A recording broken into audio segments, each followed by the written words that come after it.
Cable news కు స్వాగతం. నగరంలో ఆక్రమణల తొలగింపులో భాగంగా బైపాస్ రోడ్లోని ఆక్రమిత గృహాలను మున్సిపల్ అధికారులు తొలగించారు. నగరంలో ఆక్రమణల తొలగింపులో భాగంగా బైపాస్ రోడ్లోని ఆక్రమిత గృహాలను మున్సిపల్ అధికారులు తొలగించారు. గత కొన్ని రోజులుగా నగరంలో మున్సిపల్ అధికారులు ఆక్రమణల తొలగింపు ప్రక్రియ కొనసాగుతోంది. ఇందులో భాగంగా నగరంలోని అనేక ప్రాంతాల్లో పదుల సంఖ్యలో వెలిసిన బడ్డీ కొట్లను తొలగించారు. తాజాగా నగరంలోని బైపాస్ రోడ్లోని ఆక్రమిత గృహాలను మున్సిపల్ అధికారులు తొలగించారు. ప్రొక్లైన్ల సహాయంతో మున్సిపల్ సిబ్బంది ఆక్రమిత గృహాలను తొలగిస్తున్నారు. ఈ ఆక్రమణల వల్ల ఆ రోడ్డులో తీవ్ర ట్రాఫిక్ సమస్య ఏర్పడుతోందని మున్సిపల్ అధికారులు వివరించారు. దివంగత మాజీ ఎమ్మెల్యే కాగిత వెంకట్రావు ఆశయాలకు ఆదర్శాలకు అనుగుణంగా నియోజకవర్గాన్ని అభివృద్ధి పరుస్తామని పెడన ఎమ్మెల్యే కృష్ణప్రసాద్ అన్నారు. తన తండ్రి దివంగత మాజీ ఎమ్మెల్యే కాగిత వెంకట్రావు ఆశయాలకు ఆదర్శాలకు అనుగుణంగా నడుచుకుంటూ నియోజకవర్గాన్ని అభివృద్ధి పరుస్తారని పెడన ఎమ్మెల్యే కృష్ణప్రసాద్ అన్నారు. మాజీ ఎమ్మెల్యే స్వర్గీయ కాగిత వెంకట్రావు జయంతి టీడీపీ ఆధ్వర్యంలో పట్టణంలోని టీడీపీ నియోజకవర్గ కార్యాలయంలో నిర్వహించారు. ఇక ఈ సందర్భంగా నాయకులు కార్యకర్తలతో కలిసి ఎమ్మెల్యే కాగిత కృష్ణప్రసాద్ తన తండ్రి వెంకట్రావు చిత్రపటానికి పూలమాలలు వేసి నివాళులర్పించారు. ఈ సందర్భంగా నాయకులు మాట్లాడుతూ ప్రతి ఒక్కరిని ఆప్యాయంగా పిలిచే వెంకట్రావును నియోజకవర్గ ప్రజలు మర్చిపోలేకపోతున్నారన్నారు. ప్రభుత్వ మాజీ chief whip, TTD board chairman గా ఎన్నో పదవులు అలంకరించిన ఆయన ప్రతి పదవికి వన్నె తెచ్చారన్నారు. ఆయన తనయుడు ఎమ్మెల్యే కాగిత కృష్ణప్రసాద్ కూడా తండ్రి బాటలోనే నడుస్తూ నియోజకవర్గ ప్రజల మన్ననలు పొందుతున్నారన్నారు. ఈ కార్యక్రమంలో జెడ్పీటీసీ అచ్చ వెంకట నగేష్, సెలపాటి ప్రసాద్, బొల్ల నాగేశ్వరరావు, పామర్తి వెంకటేశ్వరరావు, వేము కోటేశ్వరరావు, సొంటి రాము, కమ్మగంటి బాబు, ఖదీర్ పరస, కామేశ్వరరావు తదితరులు పాల్గొన్నారు. బడుగు బలహీన వర్గాల ఆశాజ్యోతి రైతు నాయకులు మన X TTD chairman, X PUC chairman, మన ఎక్స్ ఎమ్మెల్యే గారైన ఎక్స్ చీఫ్ కాగిత వెంకటరావు గారు పుట్టినరోజు సందర్భంగా పెడన కాన్స్టిట్యున్సీలోని వారి తనయులు ఈరోజు ఎమ్మెల్యేగా ఉన్నారు. వారు అసెంబ్లీ కార్యక్రమాలు ముగించుకుని ఈరోజు ఇక్కడికి దండేయడానికి వచ్చారు. ఈ కార్యక్రమంలో పాల్గొన్న మా మండల నాయకులకి, కార్యకర్తలకి అందరికీ నమస్కారాలు, ధన్యవాదాలు తెలియజేసుకుంటూ వారు ఎక్కడున్నా వారి ఆశీస్సులు ఈ కాన్స్టిట్యున్సీ ప్రజలపైన ఉంటుందని, వారు ఎల్లవేళ్ళ ఎక్కడున్నా ఆయన సుఖంగా ఉండాలని ప్రశాంతం కోరుకుంటూ ఈ అవకాశం పెద్దలందరికీ ధన్యవాదాలు. అంతకుముందు నుంచి నేను టీడీపీలో బాగా యాక్టివ్గా ఉండేవాడిని. 85లో ఎక్సైజ్ డిపార్ట్మెంట్కి వెళ్ళిపోవటం. అయినా అన్నగారితో ఉన్న అనుబంధం ఏంటంటే ప్రతి ఒక్క సామాన్యంగా 4 సార్లు ఎమ్మెల్యే చేస్తారు. 4 సార్లు ఎమ్మెల్యే కూడా పాటూరు రామయ్య గారి తర్వాత అత్యంత నిజాయితీగా, నిబద్ధతగా ప్రజల్లో గుండెల్లో నిలిచిపోయిన నాయకుడు ఎవరైనా ఉన్నారంటే మనకు అది కాగిత వెంకటరావు గారు. మరి పెద్దలు చెప్పారు, మన జడ్పీటీసీ ప్రతి ఒక్కళ్ళని వరుసపెట్టి తమ్ముడు, అన్న, బాబాయ్, చెల్లి పదవి ఉన్నా లేకపోయినా నిగర్విగా నిస్వార్థంగా ప్రజలకు సేవ చేసిన నాయకుడు మన కాగిత వెంకటరావు గారు. మరి ఆయన ఆశయ సాధనలోనే మరి చిరంజీవి కాగిత కృష్ణప్రసాద్ గారు ఈ రోజు మనకి అందరికీ కూడా ఆదర్శ నాయకుడిగా ఎదుగుతున్నారు. ఆయనకి మనం అందరం సపోర్ట్ ఇచ్చి అన్నగారి ఆశయాలు ఏదైతుందో బడుగు బలహీన వర్గాల ఆశయం దాన్ని నెరవేర్చడం కోసం నియోజకవర్గం మరి ఆయన ఎమ్మెల్యేగా నియోజకవర్గానికి, అలాగే మల్లేశ్వర నియోజకవర్గానికి అనేక సేవలు అందించి మరి అందరి మనసులోనూ చూరగొన్న వ్యక్తి. మరి ఆయన ఈరోజు లేకపోయినా సరే ఆయన స్మృతులని, ఆయన జ్ఞాపకాలని ప్రతి ఒక్క తెలుగుదేశం కార్యకర్త, అలాగే పెడన నియోజకవర్గ ఓటర్లందరూ కూడా గుర్తు చేసుకుంటూ ఉంటారు. ఎప్పుడు కూడా ఆయన ఎవరిని కూడా దూషించడం కానీ, ఎమ్మెల్యే అనే అహంభావంతో మాట్లాడటం కానీ ఏనాడు చూడలేదు. అధికారం ఉన్నా అధికారం లేకపోయినా సరే అందరితో సోదరభావంగా అందరినీ పేరెట్టి పిలవడమే కాకుండా అందరినీ అన్నయ్య, బాబాయ్ అని, అలాగే తమ్ముడు, నాన్న అని పిలవటం ఆయన యొక్క గొప్పతనం. అలాగే కానీ అంతేగాని ఎప్పుడు కూడా ఎవరిని కూడా దుర్భాషలాడటం, నోటితో భాష అనేది అన్పార్లమెంట్ లాంగ్వేజ్ కూడా ఏనాడు ఉపయోగించుకోకుండా మరి అందరి మనసు. అజ్మీర్ బాబా సేవా సమాజం ఆధ్వర్యంలో హజరత్ అలీ అల్లా అమర తిథి ఘనంగా నిర్వహించారు. అజ్మీర్ బాబా సేవా సమాజం ఆధ్వర్యంలో హజరత్ అలీ అల్లా అమర తిథి ఘనంగా నిర్వహించారు. రంజాన్ పవిత్ర మాసం సందర్భంగా హజరత్ అలీ పేరిట జెండాను ప్రత్యేకంగా అలంకరించి లోక కళ్యాణార్థం ప్రార్థనలు నిర్వహించారు. అలాగే భక్తి శ్రద్ధలతో ఖురాన్ పఠించారు. కార్యక్రమాన్ని పర్యవేక్షించిన సయ్యద్ పీర్ ఈ సందర్భంగా మాట్లాడుతూ హజరత్ అలీ సందేశాలు సమస్త మానవాళికి అనుసరణీయమన్నారు. ఈ కార్యక్రమంలో సయ్యద్ బాజీ, సుబ్బారావు, అమన్, నాగేశ్వరరావు, షెరాలి, శ్రీనివాస్ తదితరులు పాల్గొన్నారు. పవిత్ర రంజాన్ శుభాకాంక్షలు.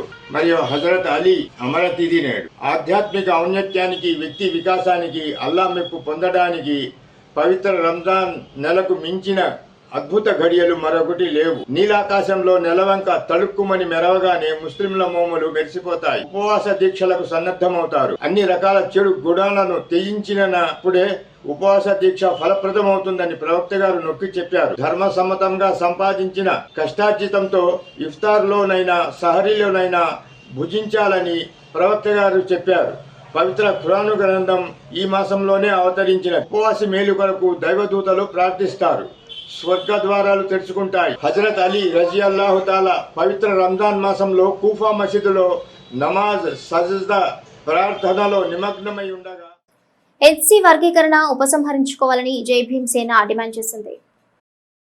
ఎస్సీ వర్గీకరణ ఉపసంహరించుకోవాలని జై భీమ్ సేన డిమాండ్ చేసింది. ఎస్సీ వర్గీకరణను వ్యతిరేకిస్తూ మలకాపట్నంలోని అంబేద్కర్ విగ్రహం వద్ద ఆందోళన నిర్వహించిన జై భీమ్ సేన నాయకులు అంబేద్కర్ కు పూలమాలలు వేసి ఘన నివాళులర్పించారు. ఎస్సీ వర్గీకరణ కూటమి ప్రభుత్వం ఏకపక్షంగా తీసుకున్న నిర్ణయమని ఈ సందర్భంగా వారన్నారు. అంబేద్కర్ ఆశయాలకు మందకృష్ణ మాదిగ తూట్లు పొడుస్తున్నారని వారు ఆరోపించారు. ఏపీ తెలంగాణలో ప్రభుత్వాలను తనే అధికారంలోకి తెచ్చారని మందకృష్ణ మాదిగ భావిస్తున్నారన్నారు. ఎస్సీ వర్గీకరణ అమలు నిలుపుదల చేసే వరకు తమ పోరాటం ఆగదని వారు స్పష్టం చేశారు. ఈ కార్యక్రమంలో బూరగ రామారావు, బొమ్మిడి విజయ్, ఇంతటి నాగరాజు, రొయ్య మరియదాసు తదితరులు పాల్గొన్నారు. 25 సంవత్సరాల నుంచి ఎంఆర్పిఎస్ ఉద్యోగం అనేది కొనసాగుతుంది. వర్గీకరణ అని అదేంటంటే అంబేద్కర్ ఆశయ సాధన అంటున్నారు, దళితుల ఐక్యత అంటున్నారు. ఈ రెండిట్లో ఏది నిజం కాదు. ఎందుకనంటే దళితుల ఐక్యత అంటే ఏంటి? దళితులందరూ కలిసి ఉండాలని. ఇప్పుడు ఆంధ్రప్రదేశ్లో తెలంగాణలో కలిపి 59 కులాలు పెట్టారు. 59 కులాలు కలిసి ఉండాలి కదా దళితుల ఐక్యత అంటే. నువ్వు 59 కులాలు కలిసి ఉండనేకోకుండా, వివరణ ఇవ్వకోకుండా నువ్వు ఇవాళ వర్గీకరణకి అనుకూలంగా ఓటు వేసుకుంటూ నాళ్ళొక్కళ్ళే నీది. అదేంటంటే ఆయన ప్రత్యేకంగా మందకృష్ణ మాదిగ గారు చెప్తున్నాడు, నేనే గెలిపించా తెలంగాణలో అయినా సరే, ఇక్కడ ఆంధ్రప్రదేశ్లోనైనా సరే. అంటే మాలలు అసలు తెలుగుదేశంలో లేరా? ఈస్ట్ వెస్ట్లో సీట్లు రాలేదా? అంటే అన్నీ ఇక మీరే గెలిపించేసినట్ట. ఇది మొండి వైఖరి, ఒక మొండితనం. ఆయన ఏంటంటే అదేంటంటే అంబేద్కర్ గారు 4 ఏళ్ళలోనే ఉద్యమం సాధించేసాడంట. ఈయన 30 ఏళ్ళు అవుతున్నా సరే అవ్వలేదంట. అసలు 4 ఏళ్ళు ఏంటి, 30 ఏళ్ళు ఏంటి? అసలు వండుకుంటాకి ముందు రైస్ అనేది ఉంటే నీళ్ళు పోసుకున్నా తినొచ్చు. అది అంబేద్కర్ గారు సాధించిన ఆశయం. ఆ ఆశయాన్ని ఇవాళ నువ్వు ముక్కలు చేయటానికి ప్రయత్నిస్తూ మీరేదో నష్టపోయినట్టు. నార్త్ ఇండియాలో పెన్షన్ రివిజన్ వెంటనే చేయాలని BSNL pensioners welfare association demand చేసింది. పెన్షన్ రివిజన్ వెంటనే చేయాలని BSNL pensioners welfare association demand చేసింది. అసోసియేషన్ సర్వసభ్య సమావేశం గుట్టాయిపేటలోని బిఎస్ఎన్ఎల్ కార్యాలయం వద్ద జరిగింది. ఈ సందర్భంగా వక్తలు మాట్లాడుతూ 2017 నుంచి పెన్షన్ సవరించకుండా బిఎస్ఎన్ఎల్ యాజమాన్యం జాప్యం చేస్తుందంటూ ఆరోపించారు. పెరుగుతున్న ధరలతో పెన్షనర్ల జీవనం కష్టంగా మారిందని, వెంటనే కేంద్ర ప్రభుత్వం జోక్యం చేసుకుని పెన్షన్ సవరణ చేపట్టాలన్నారు. ఇక బిఎస్ఎన్ఎల్ లో రివిజన్ లాభాలతో పెన్షన్ సవరణ అంశం ముడిపెట్టడం సమంజసం కాదని అన్నారు. న్యాయ పోరాటం ద్వారా పెన్షన్ సవరణ సాధిస్తామని వారు స్పష్టం చేశారు. ఈ కార్యక్రమంలో అసోసియేషన్ అధ్యక్షుడు Y Nageswara Rao, association all India general secretary Varaprasad, జిల్లా కార్యదర్శి సి భాస్కరరావు, సహాయ కార్యదర్శి రాఘవన్ తదితరులు పాల్గొన్నారు. పెన్షనర్స్ వెల్ఫేర్ అసోసియేషన్ సర్వసభ్య సమావేశానికి విచ్చేసిన ప్రతి సోదరుడికి, సోదరిమణికి, ఫ్యామిలీ పెన్షనర్స్కి, ఇక్కడ గెస్ట్గా విచ్చేసిన జనరల్ సెక్రటరీ గారు వరప్రసాద్ గారికి, అట్లాగే డిస్ట్రిక్ట్ బ్రాంచ్ సెక్రటరీ గారు భాస్కరరావు గారికి, రాఘవన్ గారికి, సల్లపల్లి గుడివాడ బ్రాంచ్ సెక్రటరీలకి అందరికీ ఈ మచిలీపట్నం తరఫున ధన్యవాదాలు చెబుతున్నాం. నెలలో జరిగిన న్యూ ఇయర్ ఫంక్షన్లో మనందరం ఒకసారి మీటింగ్ అయ్యాం, ఫార్మర్స్ డే జరుపుకున్నాం, పేదలకి వస్త్రదానం చేసాం. ఆ తర్వాత న్యూ ఇయర్ సందర్భంగా మీటింగ్ పెట్టుకుని అల్పాహారం భోజనం చేసి వెళ్ళిపోయాం. కానీ జనరల్ బాడీకి ప్రత్యేకత ఉంది. మచిలీపట్నంలో జరిగి చాలా కాలం అయింది. మళ్ళీ ఇప్పుడు జనరల్ బాడీ మీటింగ్ ఏర్పాటు చేస్తాం. మన జనరల్ సెక్రటరీ గారు మన బ్రాంచీకి వస్తాం, చాలా అదృష్టం. దేశంలో ఉన్న విషయాలు, మనకి కావాల్సిన సమస్యల మీద అన్నిటి మీద మాట్లాడతారు వివరంగా. ఇక్కడ విచ్చేసిన ప్రతి ఒక్కరికి ధన్యవాదాలు చెబుతూ నిశ్శబ్దం. సెప్టెంబర్ 2009లో ఫామ్ చేసాం. 2007 నుంచి రావాల్సినటువంటి పెన్షన్ రివిజన్ ఏదైతే జరగాలో బిఎస్ఎన్ఎల్లో రిటైర్ అయిన వాళ్ళకి ఆ రివిజన్ జరగకపోవడం కారణంగా అప్పటికే ఇట్లాంటి అసోసియేషన్ ఏది లేదు పెన్షనర్స్కి సంబంధించినంత వరకు. కాబట్టి ఆ ఇష్యూని జాతీయ స్థాయిలో తీసుకెళ్ళి పరిష్కరించేదానికి ఇలాంటి అసోసియేషన్ ఏర్పాటు చేయాల్సిన అవసరం ఉంది. కాబట్టి ఆ అవసరాన్ని దృష్టిలో పెట్టుకొని 2009లో ఈ అసోసియేషన్ ఫామ్ అయింది. గత 16 ఏళ్ళుగా ఈ పెన్షనర్ సమస్యల మీద చాలా సుదీర్ఘమైనటువంటి పోరాటం అవసరమైనప్పుడల్లా చేస్తూ మనం ఎదుగుతూ వచ్చాం. 500 మందితో స్టార్ట్ అయినటువంటి ఈ అసోసియేషన్ ఈరోజు 80,000 మంది సభ్యులతో దేశంలోనే అతిపెద్ద అసోసియేషన్గా మనం పనిచేస్తూ ఉన్నాం. మనకి 2017 నుంచి రావాల్సినటువంటి పెన్షన్ రివిజన్ ఏదైతే ఉందో దాన్ని బిఎస్ఎన్ఎల్ లాభ నష్టాలతో ముడిపెట్టి దీన్ని పరిష్కరించకుండా వదిలేయటం వల్ల మనం గవర్నమెంట్తో పోరాటం చేసాం. కానీ గవర్నమెంట్ డినే చేసింది.